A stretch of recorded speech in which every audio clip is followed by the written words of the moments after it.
Hi, welcome. Today's question is what makes me feel alive? So today's question is what makes me feel alive? So Merriam-Webster's dictionary defines alive as having life, that you are living your life, that you're not dead, you're not inanimate, you're actually participating in life. And it's about living, it's about our working environment, it's whether we're driving a car, if we're playing, if we're in conversation and communication. It's about our habits in terms of our sleeping, our structure. All of those things come into our lives. They're very much a growing part. But are we alive within our structure on a day-to-day basis, or are we just kind of coasting? Are we just kind of moving around along, hoping that something will change, or hoping that something will turn out to be better, or just accepting that this is the way it is and things don't really change, which is something I've come up definitely in my corporate life, where we look to make change, we look to navigate change, we're asked to introduce change, and then people hesitate and pull away from the change because actually they're comfortable in their norm. They're just kind of moving along. They're living a life, but are they alive? There's a difference between living life and being alive. Being alive for me is about being met emotionally. It's about being able to meet our own needs and provide our own resources and needs, and recognizing that people around us are participating in recognizing our want to meet our emotional needs. And we may not all have the skills and abilities to do that. I did a course years ago.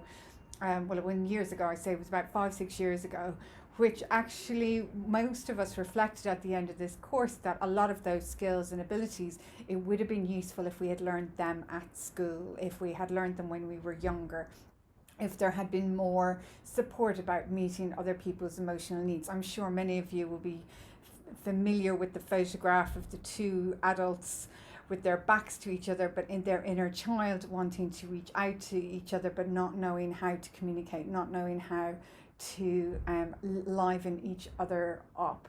And there's also another side to this about when we feel alive, when we start to pursue activities that make us feel alive, we're stepping out maybe the normal norm of terms of our family or community or what people expect of us.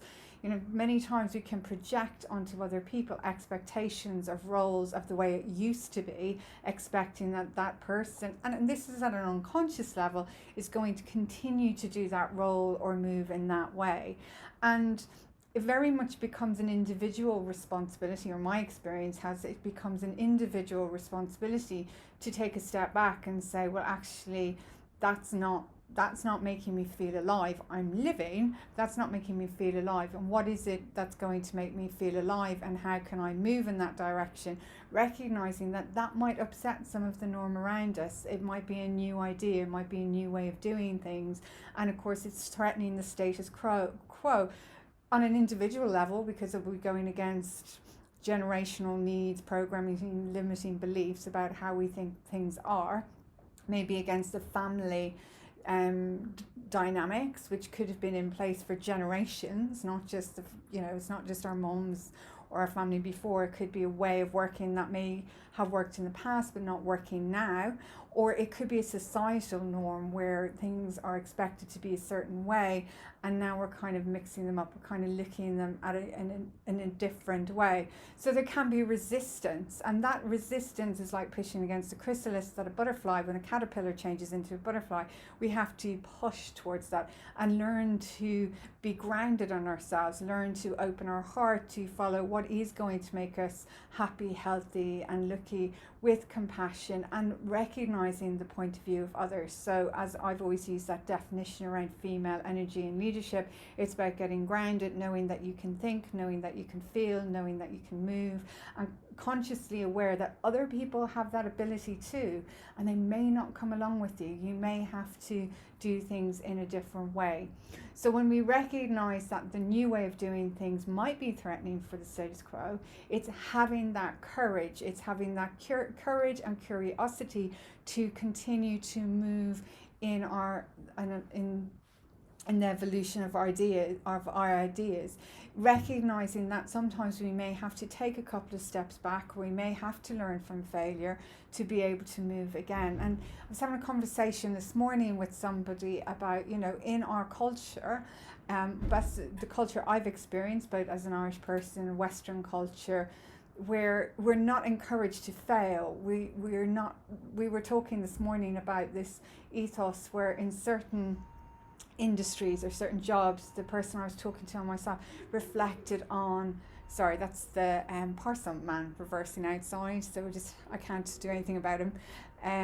But it's that reversal of recognizing that there are more ways to sin at, and actually we learn from mistakes, we learn from our failures. And just because we fail at something in the first instance doesn't mean that we won't go back to it. Like I was talking to another colleague who's 3 times, he's on his 3rd time setting up his own business, and this time it's starting to move well. We're coming to the end of what has been a very big shock within the economy. So for many people, businesses fail at the beginning of an economic downturn. They also fail at the end of an economic downturn, simply because many businesses just keep going and use all their resources just to keep going through that period of time.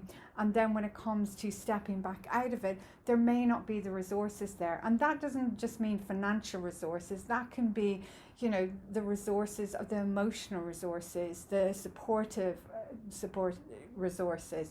So getting to feel alive again might be about actually looking after oneself and going back within and recognizing consciously what's going on around again, so you can start to make those choices again and take those steps towards feeling alive again and moving forward.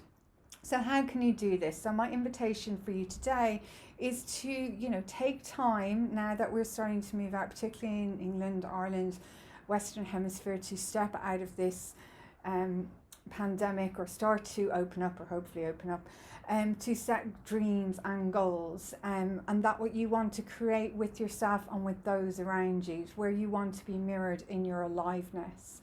And then recognize as well that you're not always going to have the support that you expect to have from the individuals that you would kind of societal would say they're going to be there for you. Look at your resources, and remember, resources aren't just about finances and home and housing and whatever. They're also about emotional support, being mirrored, being really lifted to be able to see the good in your ideas, to move them forward. And start to set intentions about what will help you to focus on that, because it's important to recognize that we're not alone at this time. There are many people reevaluating their lives, how they are living their lives, how they want to live their lives going forward.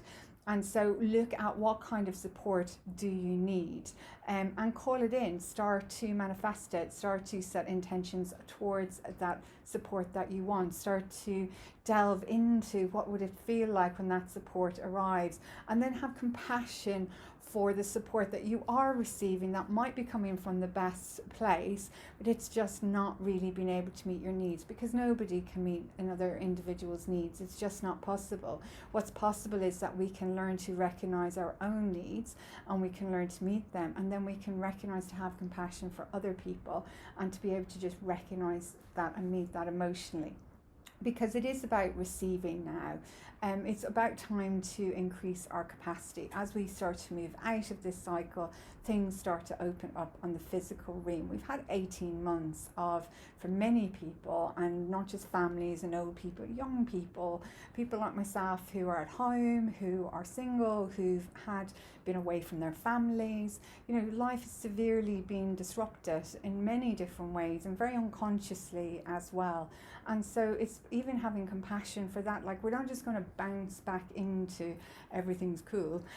We have to make steps towards that. So by focusing on what we want to need, and what we need to meet ourselves, and then looking for the support to help us step into that. Because it's only our own capacity that stops us from receiving support, particularly if we're very and focus on what support we need. Sometimes, and I want to clarify that, what I mean by that is that being open to receiving means that we have to let go of control sometimes in terms of how we receive. We may not receive it in the way that we want to receive it. We may receive it in the best way that that person can actually meet our needs, or they're looking to support. They can't meet our needs, they can't step into our body, they can't give it to us.